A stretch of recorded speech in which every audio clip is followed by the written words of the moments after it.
আসসালামু আলাইকুম। শুরুতে আপনারা যে ভিডিওটা দেখলেন, এখানে দেখা যাচ্ছে যে একটা পুরুষ একটা নারীর গায়ে হাত তুলছে। তো এখন এই পুরুষটাকে দেখে প্রত্যেকটা মানুষই ছি করছে, খারাপ বলছে। কারণ প্রকাশ্যে এভাবে নারীর গায়ে কেন হাত তুলবে? তার অন্যায় হলে সে বাসায় যেয়ে আম শাসন করতে পারত বা গায়ে হাত তুলতে পারত। যেহেতু এটি রেকর্ড হয়ে গিয়েছে, তাই এটি প্রকাশ্যে এসেছে। আচ্ছা, এমনও তো সংসার আছে যেখানে প্রতিনিয়ত এরকম ঝামেলা হয়, সেগুলো রেকর্ড হয় না, তাই আমাদের কাছে পৌঁছায় না। আপনি কি জানেন তার শখের নারীর গায়ে কখন একটা পুরুষ হাত তোলে? যখন সে পুরুষটি আর সহ্য করতে পারে না কোনো কিছুই, তার সহ্যের বাইরে চলে যায় এই জিনিসগুলো, তখনই কিন্তু সে নিজেরে আর কন্ট্রোলে রাখতে পারে না, তখনই নারীর গায়ে হাত তোলে। তো এই ঘটনাটা তো এরকমও হতে পারে যে ছোট ছোট বাচ্চা রেখে সে অন্য ছেলের সঙ্গে ডেটিংয়ে গিয়েছে বা অন্য খারাপ জায়গায় গিয়েছে বা রুম ডেটে গিয়েছে কোনো ছেলের সঙ্গে, পুরুষ সেটা জানতে পেরেছে, এখন পুরুষের সামনে এসে সাফাই গাইছে বা পুরুষের মুখে মুখে কথা বলছে।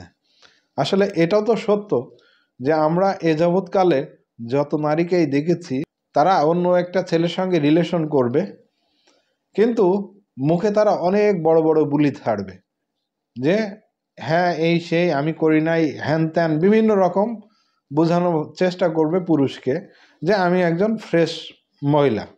এখানে কিন্তু আসলে কেউ গায়ে টেনে নেবেন না, সব মহিলাকে কিন্তু এখানে খারাপ বলা হচ্ছে না। কিছু কিছু মহিলার বিষয়ে এরকম আছে, স্বামীর কারণেই মহিলাগুলো এরকম খারাপ পথে পা বাড়িয়েছে, এটাও মানতে হবে। কারণ একটা স্বামী যখন তার স্ত্রীকে সব কিছু পরিপূর্ণভাবে রাখে বা তার যত্ন, তার কোনো কিছুর অভাব না দেওয়া, তার শারীরিক শান্তি, তখন সে নারী কখনো ভুল পথে পা দিবে না। এটাও যেমন সত্য, আবার এটাও সত্য কিছু কিছু নারী আছে যাদের অভ্যাসই খারাপ। তারা মনে করে যে এটা তো আমার হাজবেন্ড, সে তো আছেই, সে আমার বেশি কেয়ার টেয়ার করে না, খোঁজ খবর রাখে না, আমার কোনো কিছু আসলে ওইভাবে সে পরিপূর্ণ রাখতে পারে না।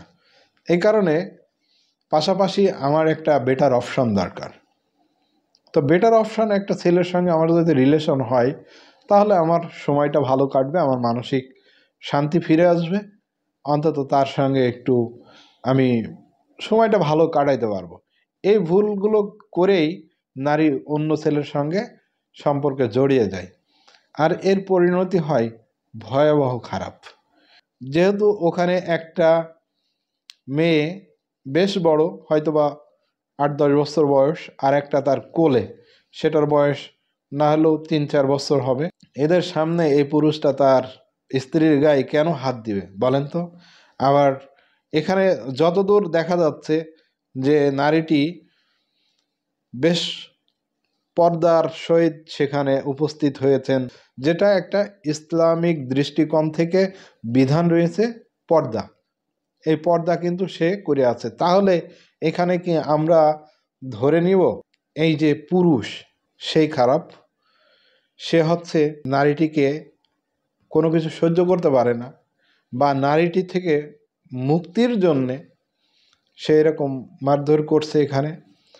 হয়তোবা এমনও হতে পারে যে এই পুরুষটার অন্য কোনো মেয়ের সঙ্গে একটা রিলেশন তৈরি হয়েছে, এরই ফলশ্রুতিতে মেয়েটিকে এখন আর সেভাবে ভালোবাসে না, সুতায় নাতায় তার বিভিন্ন দোষ খুঁজে বেড়ায়, এবং সেই পুরুষটা চাচ্ছে এই নারী আমার জীবন থেকে সরে যাক, আর আমি যে রিলেশন করেছি ওর কাছে যে একটু মানসিক শান্তি খুঁজি।